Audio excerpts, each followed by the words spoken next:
Hi, I'm Bryce Crittenden. Hi, I'm Caroline Land, and welcome back to EPL's Overdue Finds. Caroline, welcome back. Are you feeling better? So much better, thank you. Yeah, I was so sad to miss the last recording, but I was, as you mentioned, I was feeling under the weather and had been a bit sick. And actually, but by the time you were recording it, I was feeling a lot better and probably could have, but I had not eaten anything in a couple days. And I thought that's not really the state you want to be in when you go on record putting your thoughts out there in the world. When even though we've got some great editors here, I thought let's just take some time, recover, and come back healthy. So I was sad to miss it, happy to be back. You just start on these weird ramblings talking about like odd conspiracy theories and just a whole bunch of wacky stuff. And I'm like, ooh, this is not a good one. Yeah. But no, we're so happy to have you back. I'm happy to have you back, obviously. I felt weird kind of going through that intro last episode without you, but I managed to hold down the fort okay, but so happy to have you back. Today's episode is going to be really fun. This is one that I know we've talked about doing for last couple months anyway. But Caroline, I've got a question for you. Is there anything that really captures your imagination quite like space? No. Yeah. That's it. Would you like me to elaborate on that? No, I mean, that kind of answers it right there. But like, obviously today we're talking all about space, the solar system, and so much cool stuff out there.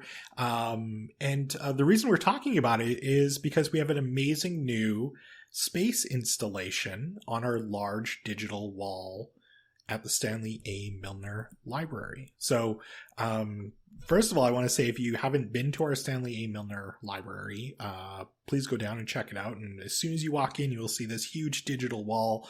There's lots of cool stuff up on there all the time.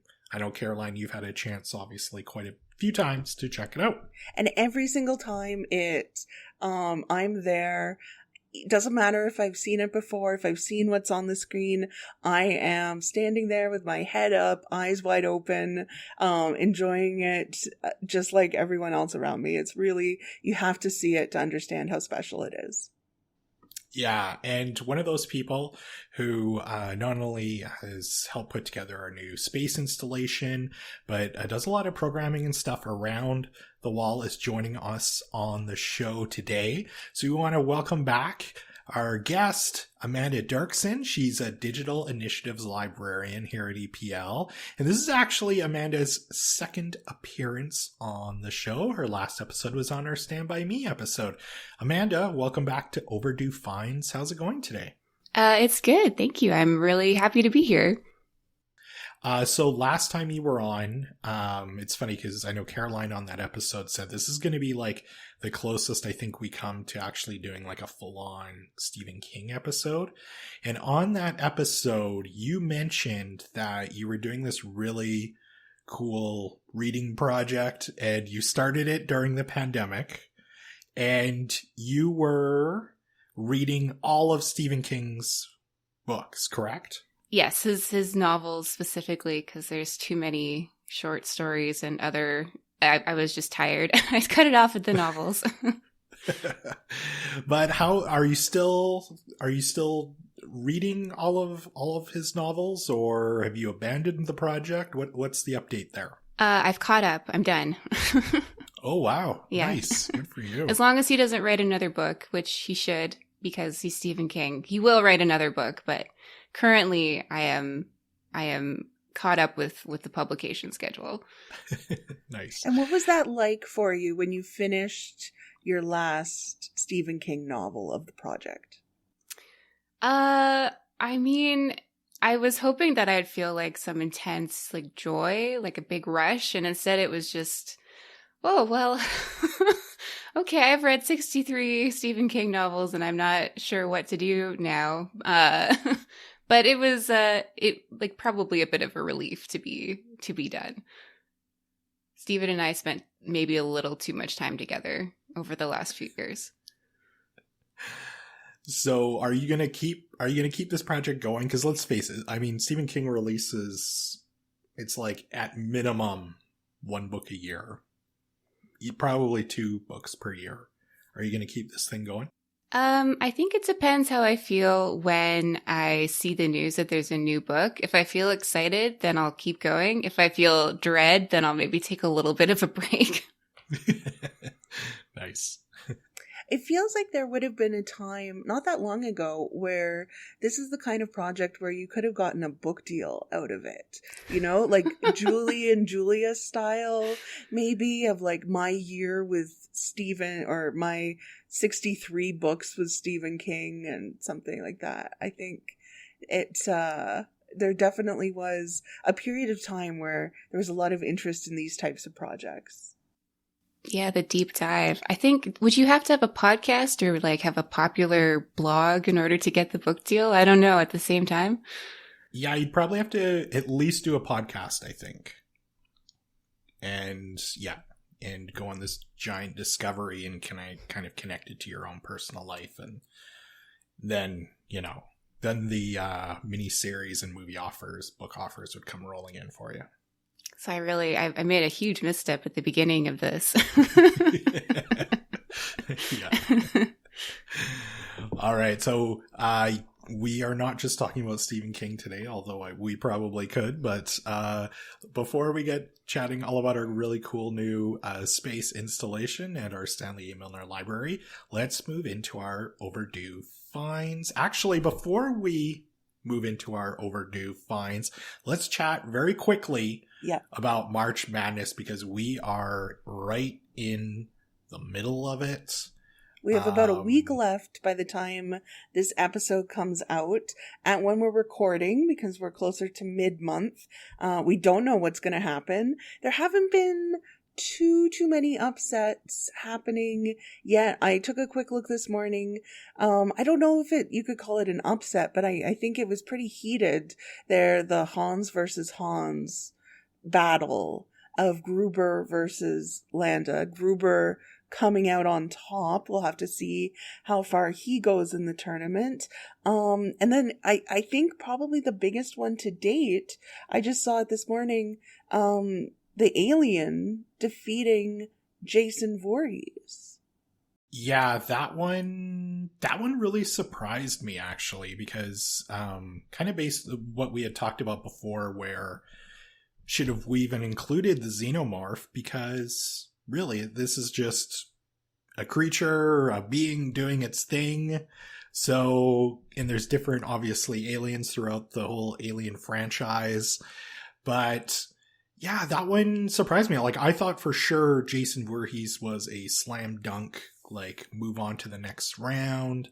But, I mean, I love the Alien. I mean, if I had to watch one franchise over the other, as much as I love Friday the 13th, I would rather spend time rewatching, I think, the Alien saga myself. But yeah, that one surprised me actually quite a bit. And the other one that really surprised me too, and I mean, maybe it shouldn't have, was Homelander from The Boys losing out to Dr. Robotnik, the villain from Sonic the Hedgehog. So maybe Jim Carrey's role in the movies the last couple of years, maybe that kind of played into things. But I don't know. That's one where I was kind of questioning the public. Like, I think Homelander's the much better bad guy.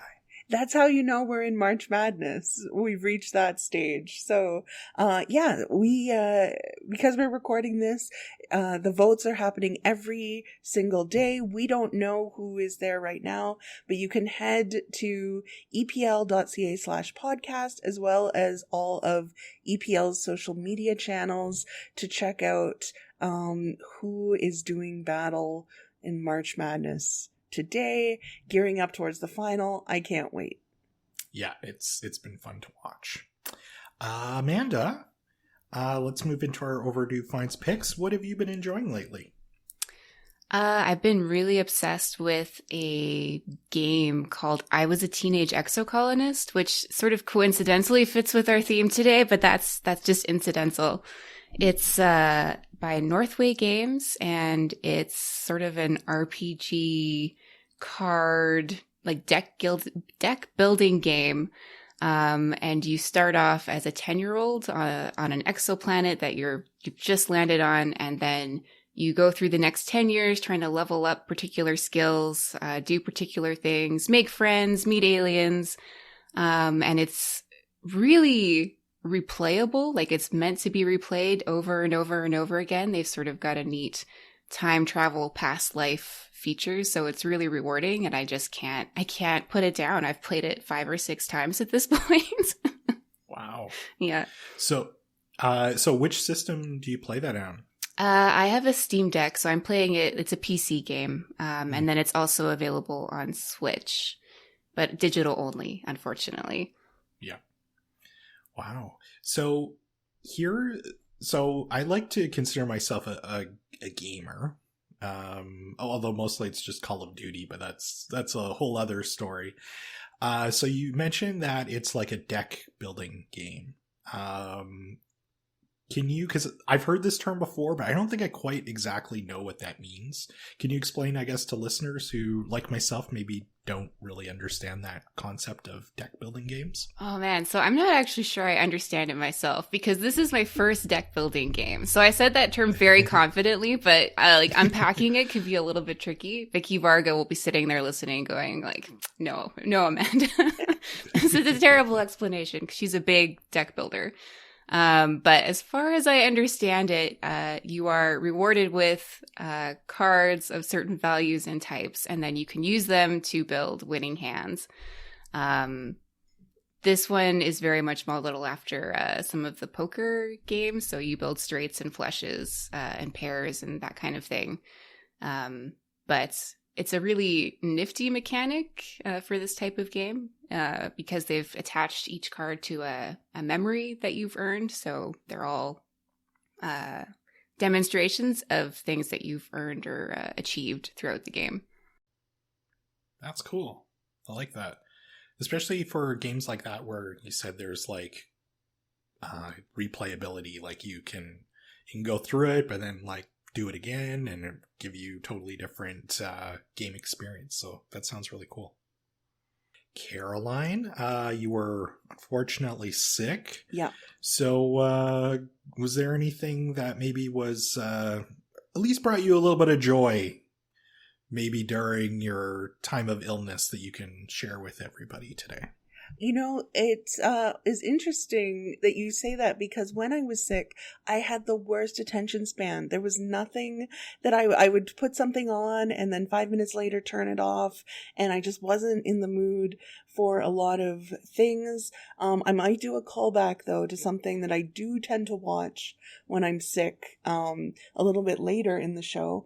But today I wanted to talk about something that I read at the end of last year, mentioned it recently on a recent podcast, but I want to make it an official Overdue Find pick, and that's Run Towards the Danger by Academy Award winner Sarah Polley.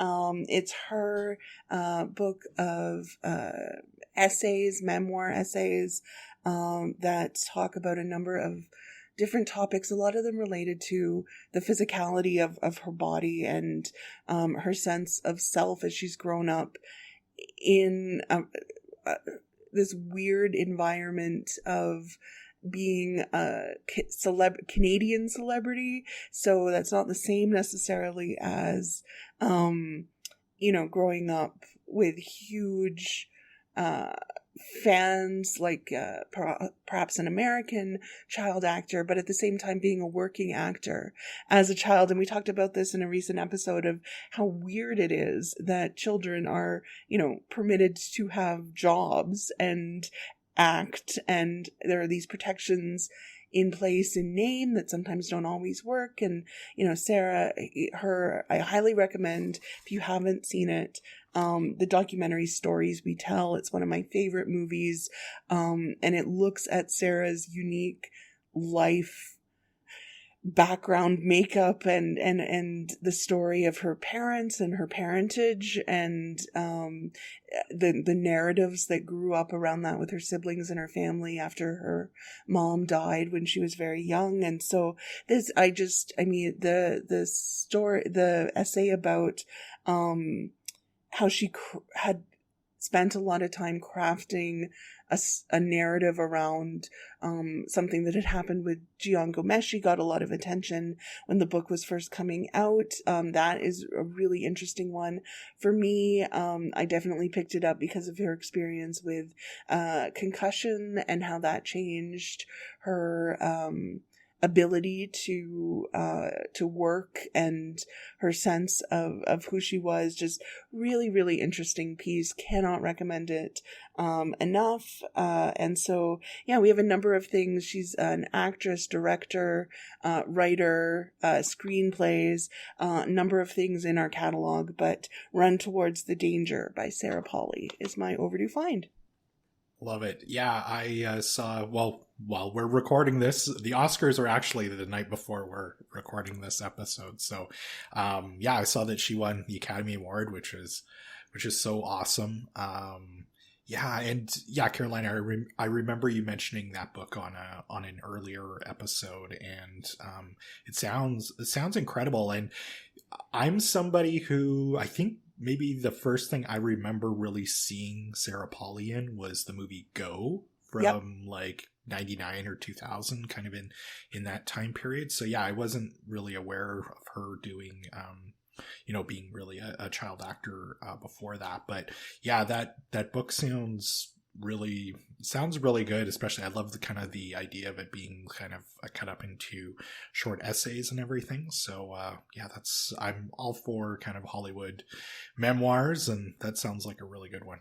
For a certain audience, definitely remember her as Sarah Stanley from Road to Avonlea, which was a Lucy Maud Montgomery PEI set, although not filmed, story of that aired on the CBC. And in the book, she talks about how the director on that show would use her own experience of her mom dying to get a performance out of her with the character's mom had died, and how manipulative it was. And again, who is looking out for this child? And luckily she did have people on set, other actors who she had close relationships with, but just you go through and there are a lot of things where it's just like, wow, that's not what I imagined was happening off set. So yeah, very interesting. I highly recommend that. So Bryce, what's your overdue find pick this week? Yeah, so this is actually a movie that I saw. I think I first saw this movie about, I want to say maybe like 20 years ago. A coworker of mine had found out I hadn't seen it, lent me his DVD copy, and I kind of forgot about it. And then I've recently, just last weekend, rewatched it and was blown away and kind of remembered how great of a movie that is. But so when most people think of Martin Scorsese movies, they kind of think of these classics that he's made with Robert De Niro, obviously Taxi Driver and Raging Bull and Goodfellas and a few others, all great movies. But there's one collaboration that I don't think gets talked about enough, and that's their 1982 film called The King of Comedy. And that's my pick this week. It's my Overdue Finds pick. So if you're not familiar with The King of Comedy, the film is about an unsuccessful comedian, or wannabe comedian, I should say, named Rupert Pupkin, and he's played by Robert De Niro. Basically, De Niro's character is obsessed with a late night TV host played by Jerry Lewis. Kind of stalks him, has all these fantasies about kind of meeting Jerry Lewis's character, who, by the way, Jerry Lewis's character in the film, is his first name is Jerry as well. But So he has all these fantasies about being Jerry, and Jerry being so wowed by his comedy genius, if you will. So yeah, it's really interesting. But basically, because De Niro's character is obsessed with him, he'll do anything to get on Jerry's late night show. And he ends up, and this is in the trailer, so I'm not spoiling anything, he ends up kidnapping Louis in a desperate attempt to be showcased on his late night show. So this is actually a really dark comedy. It has some really uncomfortable moments throughout the film.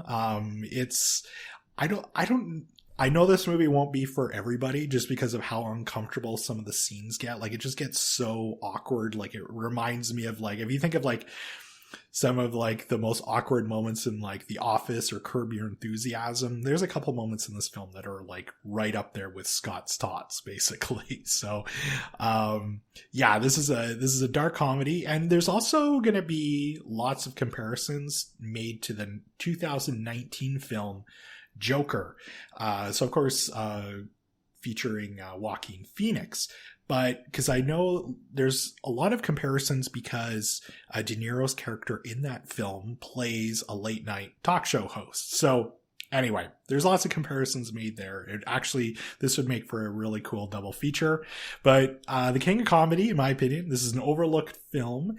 And what's really cool about this one too, this one has an ending that will stay with you after you've watched it. You're going to be debating things in your head. So if you watch it with somebody, you're both probably going to have a little bit of debate afterwards about maybe what that ending meant. But yeah, King of Comedy, we've got it here on DVD that you can borrow from us, and go check that one out.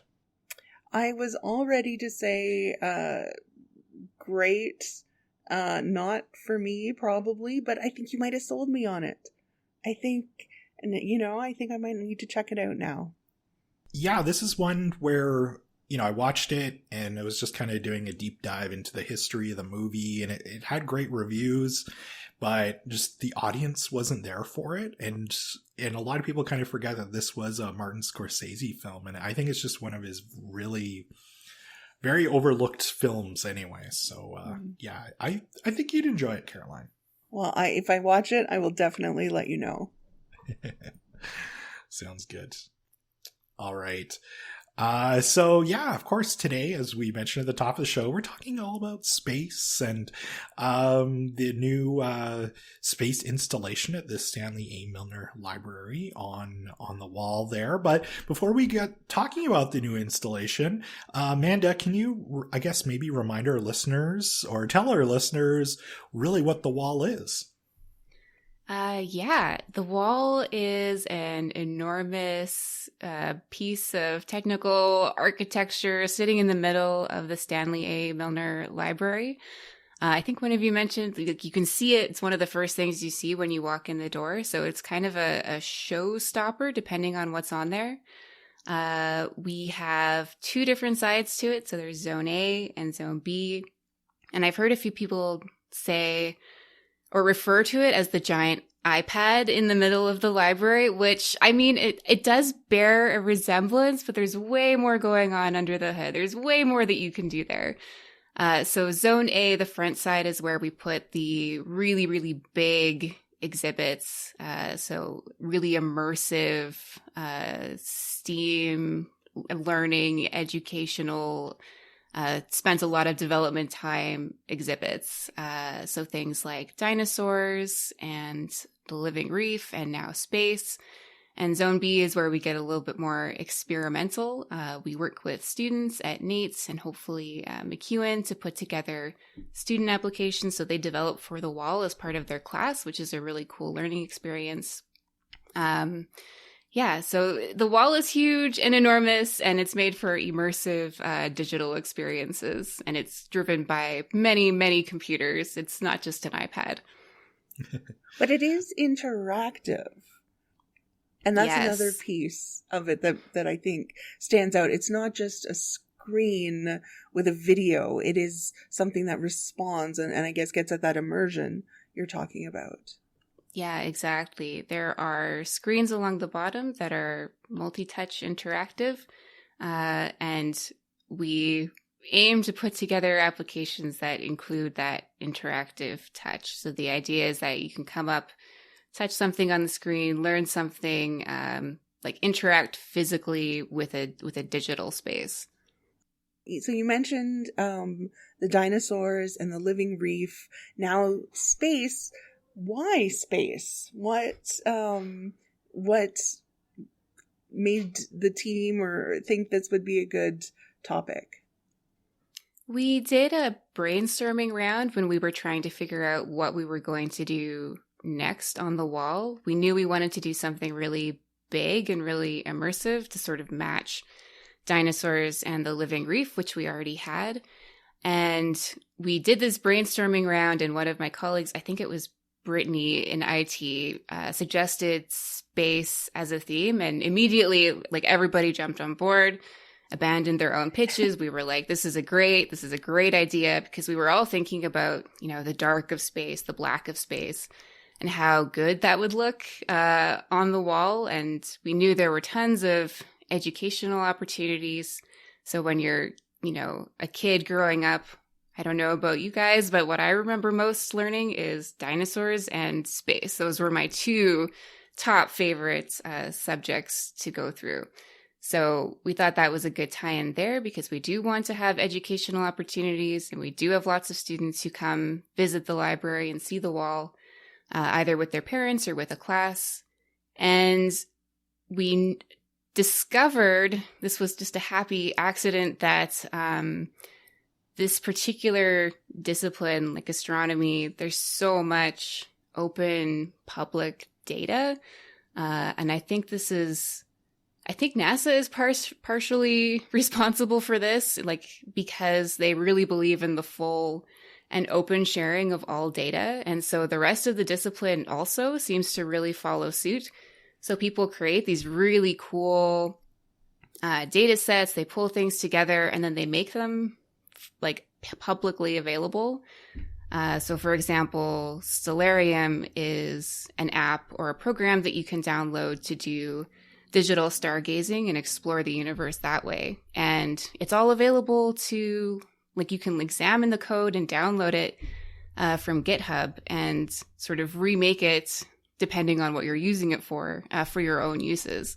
So because that atmosphere was out there, it was really great, because we had access to so much stuff, which is important when you don't have an astrophysicist or a physicist on your team working for the library. So that data part was really important.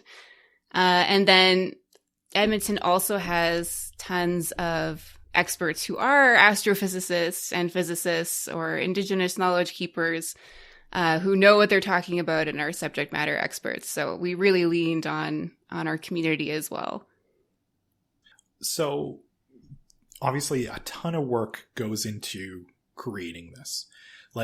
You mentioned that your team had a brainstorming session. The idea of space came up. So I guess maybe walk us through how long, you have a brainstorm up until this thing is up on the wall.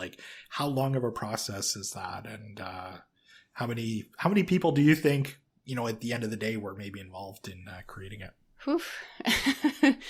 Yeah, so it's a long process, especially for an application of this scale. So again, for that front facing, when you're looking for something really large, you want not just one game or piece of interaction, you want 4 or 5 different avenues for people to explore and learn.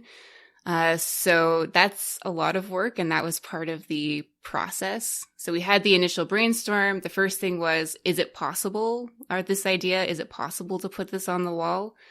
And when we decided it was, then we went on to, okay, what pieces do we want to include in space? What do we want people to be able to learn about?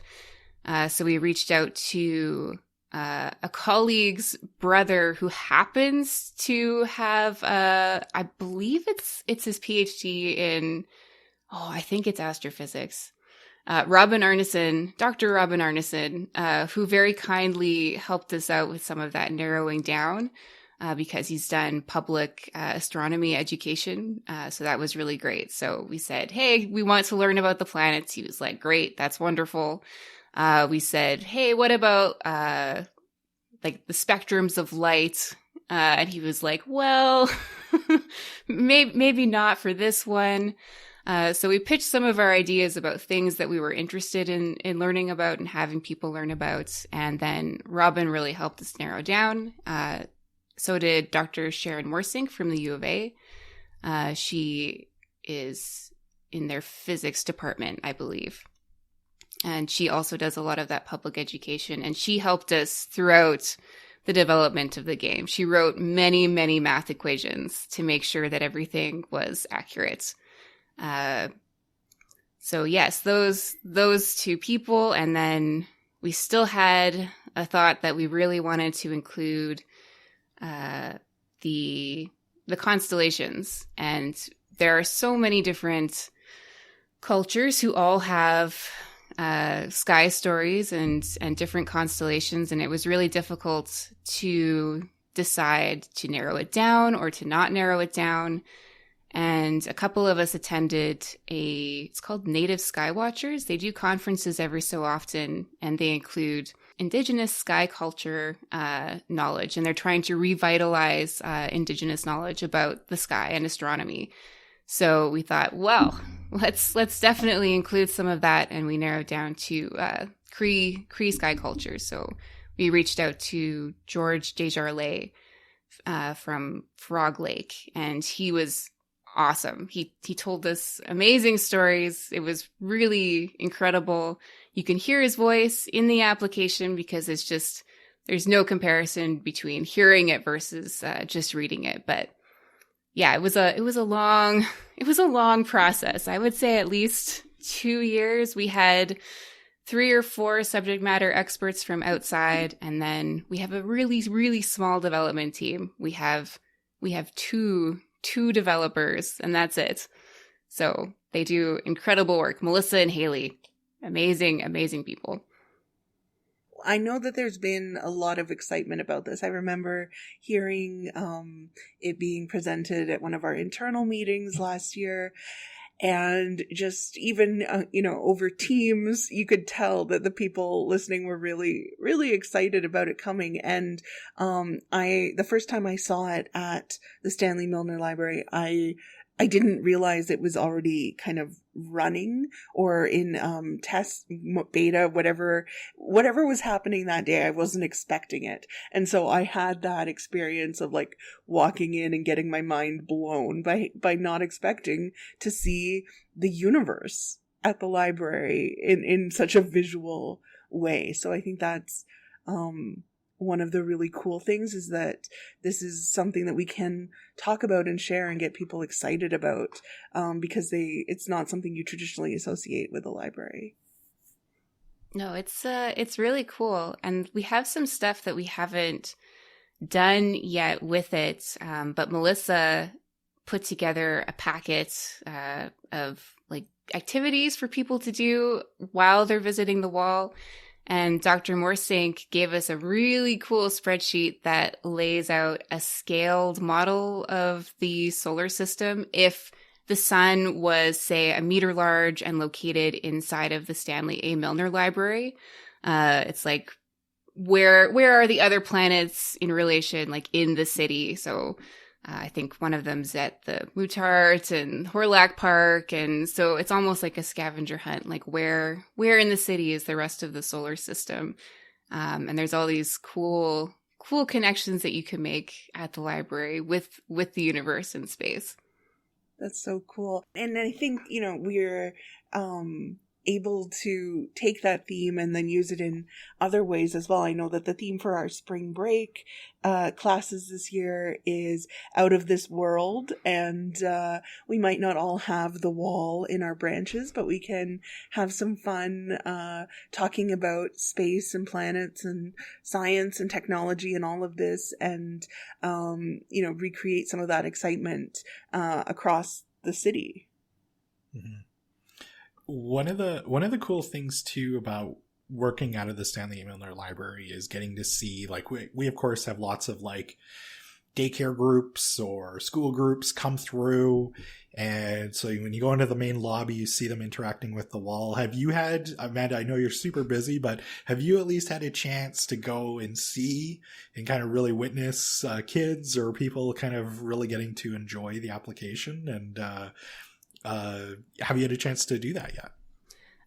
Yeah. Luckily, part of my job is checking to see how people are enjoying the application and what they're doing with it. So I get to see it a fair bit. It's always really exciting when the big school group comes in and the atrium is just full of screaming and excitement and people running around. It's been, because the library is open such long hours, 9 to 9, many days of the week, we do a lot of our public testing, like throughout the week. A lot of our testing is public, is what I'm trying to say. So we get to see people's reactions throughout, and sometimes we fine tune how something works or what we're putting in there, depending on the feedback that we get during those public testing sessions. So even now, like, we're watching these kids and enjoying how they're playing with it, but we're also going, okay, can they actually make it through all 10 levels of the Rocket game? And if not, how come? And do we want them to be able to do that right now? So yeah, it's been really cool to see people's reactions. That's awesome. It's like, oh, we gotta make this level 10 maybe a little bit more difficult. Can't have it too easy. The feedback was that I think at level 9 was quite difficult. People really struggled with it. Yeah. Although that's kind of like a video game theme. Like, obviously the end boss is challenging, but it seems like that second last level, though, in most games is always the most challenging anyway. So, yeah. So that's such a cool installation, but you know, as far as like space goes, and you know, I mentioned at the top of the show, it just really captures everyone's imagination. Amanda, do you have any like favorite space themed titles, whether it be like books or movies or anything like that, or games? I have so many favorite space themed titles. It's really difficult to narrow it down. I have like sort of a joke answer, and then I have more serious answers for this. I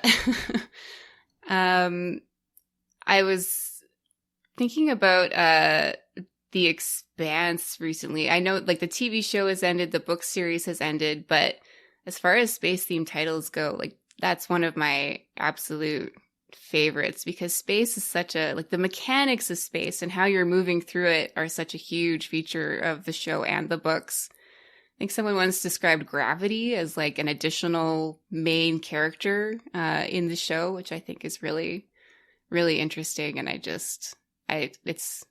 love it. I think it's so good.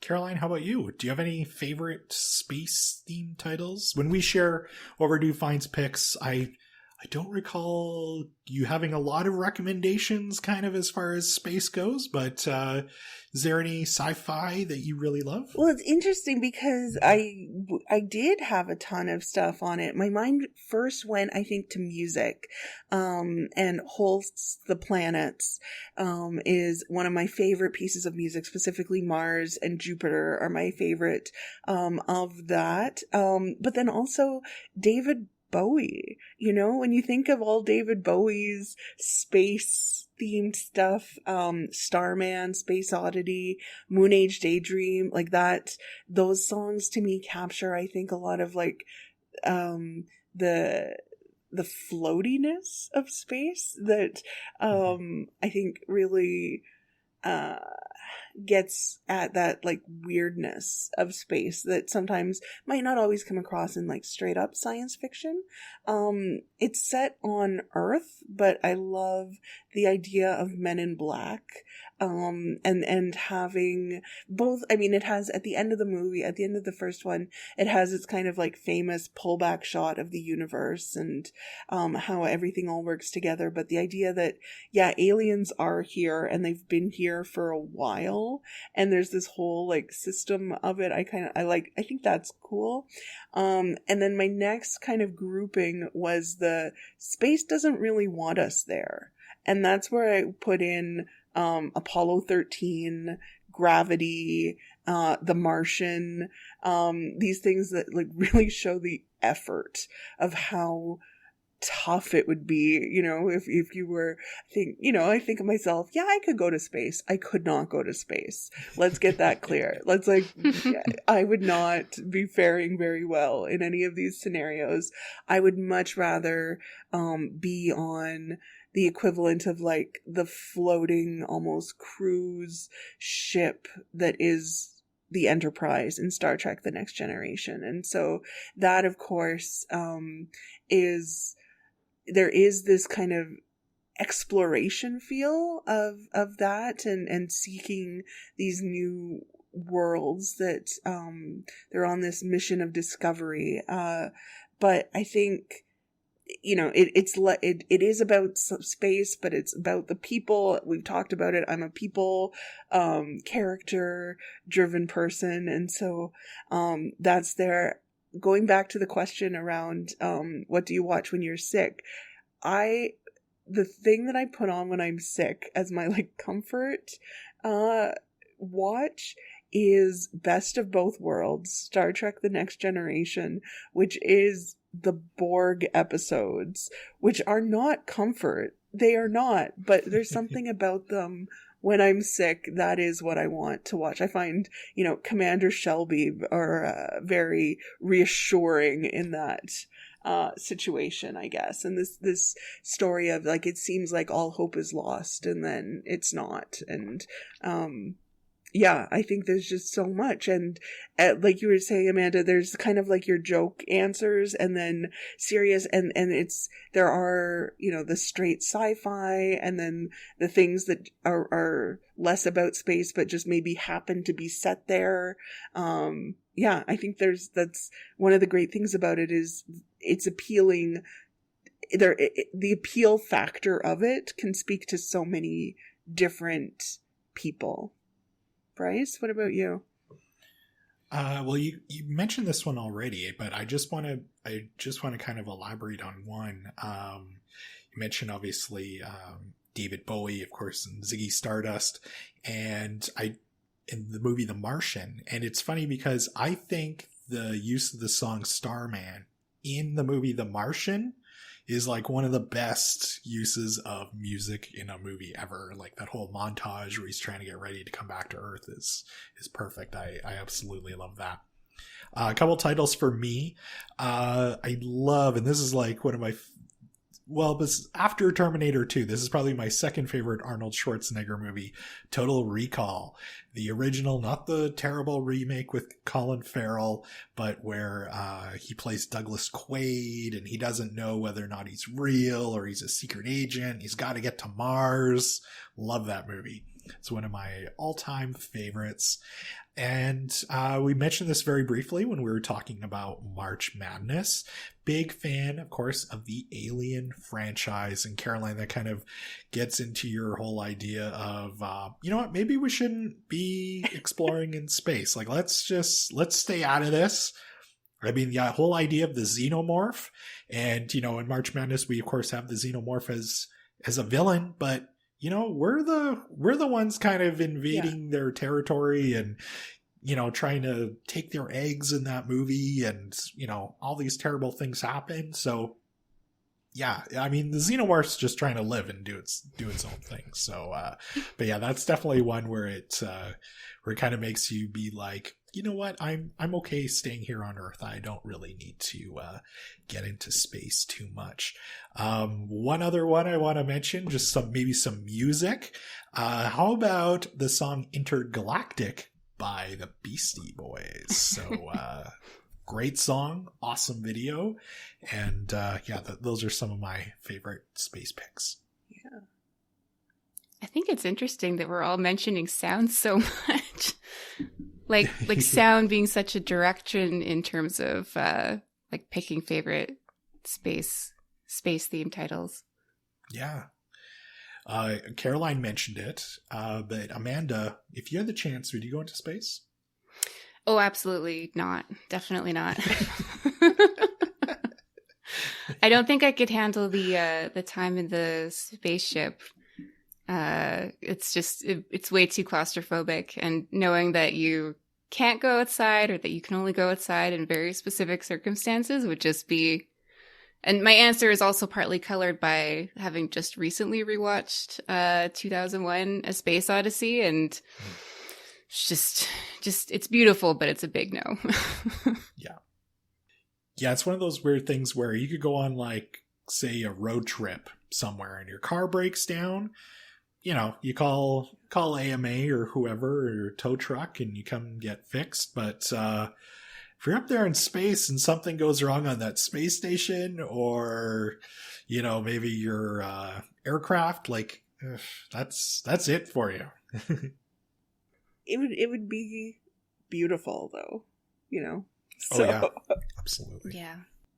There's a few different songs that sample like science or space related audio, and one of them is Lemon Jellywalk's Spacewalk, and it samples Ed White's 1965 Spacewalk, like the first EVA by an American, and like the joy and the wonder in his voice as these like really cool like electronic sounds play is just really nice. Like, it sounds incredible. I would not want to be him, but I really enjoy hearing how beautiful he's finding it. Yeah. Yeah, I love that the technology exists for us to have some of these pictures or discoveries, and it's been brought back. I was doing some research for our roundtable question, which kind of defeats the purpose of the roundtable question, but I wanted to have an informed answer, and some of the pictures of space, of planets, are just beautiful. Like, it's like you can't even really comprehend what you're looking at. So I'm glad that technology exists, so to save me the trip. Yeah. All right, should we move into our roundtable questions now? Okay, this is why I was doing my research on this. First question, Amanda, what planet do you think is the most interesting other than Earth? For me, it's got to be Mars. I know that's like a close to home answer, but I think that's why it's my answer. Humans have been looking up at it for as long as we've been humans. I think that's just, it's this object of like wonder and redness in the sky for thousands of years. And now that we're there, that's just mind blowing that we can stand on it after we've been looking up at it for so long. Like, I'm saying that as though we're going to actually land on it, but like, I think we're close. Like the rovers. Yeah. Like, we have pictures of alien sunsets and sunrises, and I think that's just wild. So that's my answer. More for what we haven't figured out about it yet than what we have. Remember when the rover, I forget the name, but when it like decommissioned itself and it sent that like final message, and it was like, oh, that my was battery's wearing out. Yes, that was heartbreaking. Okay, Bryce, what planet is the most interesting? I thought about Mars as well, but my answer is actually Saturn. You know, with its rings and everything, just visually, it's just so cool looking. And I mean, I also, after I picked Saturn off the top of my head, I did a quick search, and some really cool stuff. Like, obviously, Saturn's called the jewel of the solar system. It's actually the second largest planet as well. And actually Saturn's rings are the only ones that can also be seen from Earth. And apparently too, all other planets also have rings, but it's only Saturn's that we can see. Saturn was going to be my answer, so I chose a backup one in case someone took it. So my answer is Kepler 438b, which is a near Earth-sized exoplanet 472.9 light years from Earth that has an Earth similarity index of 0.88. 8, meaning it's the closest Earth-like planet out there that we've found so far. So I thought that was pretty neat. So keep an eye on Kepler 438b. It's an up-and-comer planet, blue chipper. You heard it here. You heard it here probably last. You heard it here after everyone in the science world knew about it. Okay, this is more my speed. You're going on a road trip. It's been a while since we've had a road trip question, but you're going on a road trip with up to 3 pop culture aliens. Who are you taking with you, Amanda? This was a really tricky one because I realized as I was thinking this through that I have loved many pop culture aliens, but I've narrowed it down to Garrus Vakarian from the Mass Effect video game trilogy. He's my guy. He would show us all the best spots on the road trip, which would be great. I think Guinan from Star Trek, The Next Generation. Yeah, she'd be so calm and chill, like no matter what went wrong, she would be totally fine. And then my extremely chaotic third choice is Dick Solomon from Third Rock from the Sun, as played by John Lithgow. Yep. So he would keep things interesting. Absolutely. Absolutely. That is a fun car ride for sure. Bryce, who are you taking?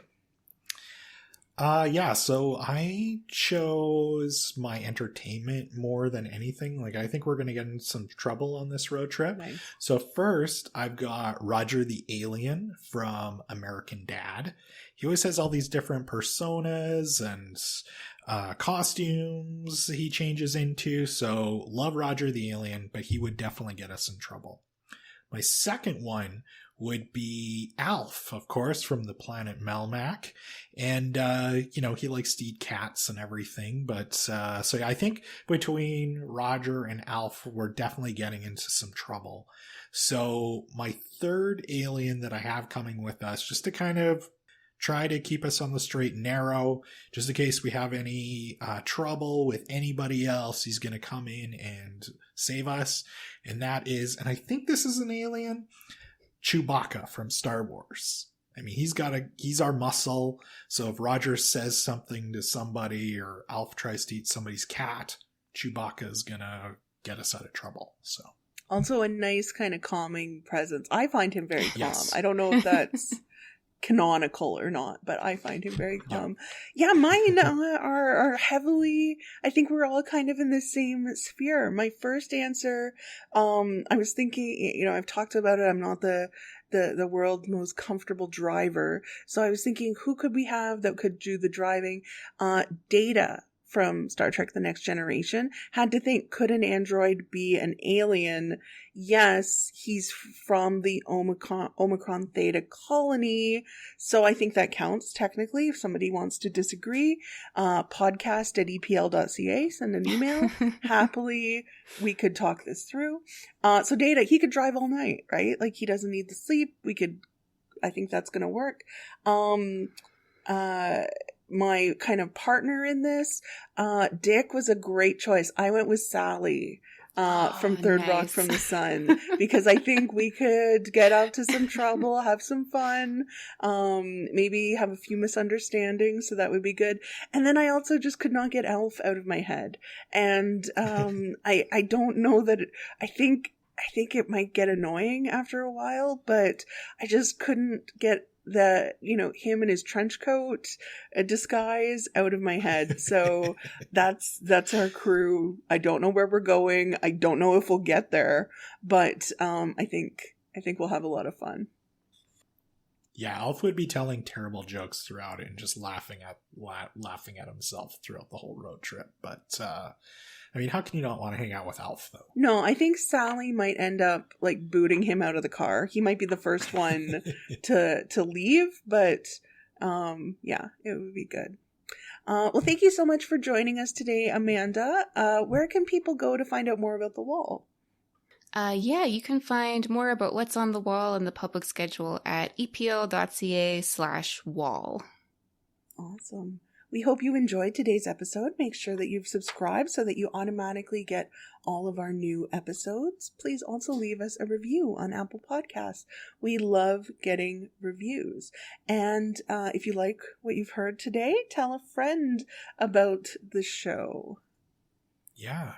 Don't forget that we'll have a link to everything that we talked about in today's show notes. And of course, as Caroline mentioned, we absolutely love to hear from our listeners. So you can email us at podcast@epl.ca or hit us up on Twitter by using the hashtag EPL Overdue Finds. Thank you for listening, and we'll see you next time.